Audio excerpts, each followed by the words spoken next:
మరో ఉత్తరం చూద్దామండి. ఈమెయిల్ ద్వారా లక్ష్మీ లావణ్య రాస్తున్నారు. రాత్రి వేళల్లో ఇంటి ముందు ముగ్గులు వేయటం సరియైనదేనా, వివరించండి అంటూ రాస్తున్నారు.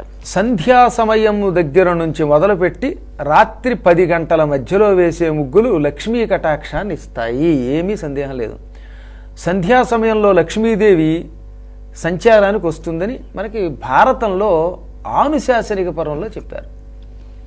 సరిగ్గా ఆ సమయంలో ముగ్గులు పెడుతుంటే అమ్మవారికి ఆనందం కలిగి ఆహా రంగవల్లులు తీర్చిదిద్దుతోందని ఆ ఇంట్లోకి అడుగు పెడుతుందట.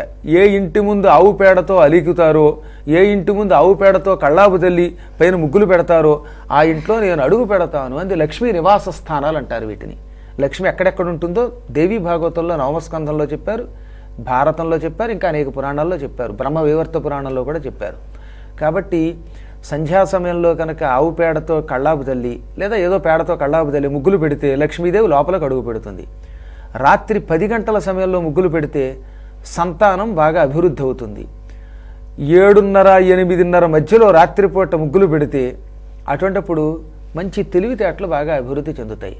కాబట్టి ఎప్పుడూ కూడా రాత్రిపూట ముగ్గులు పెట్టడం వల్ల ఏ రకంగా చూసినా ఇటు ధనం, ధాన్యం, సంతానం అన్ని రకాలుగాను అభివృద్ధులు చెందుతాయి. సర్వశ్రేయోభివృద్ధిని కూర్చే రంగవల్లులు పగటి కంటే రాత్రిపూట పెట్టడం చాలా శ్రేయస్కరం. పొద్దుటే లేవగానే పాచి తుడిచే సమయానికి ముగ్గులు అమ్మవారికి దర్శనమిస్తాయి. అది వాకిలిని కూడా మంగళప్రదం చేస్తుంది. అమంగళం ఉండదు, ఆ ఇంట్లో అకాల మరణాలు ఉండవు. కాబట్టి శుభ్రంగా రాత్రిపూట రంగవల్లులు తీర్చిదిద్దుకోవచ్చు.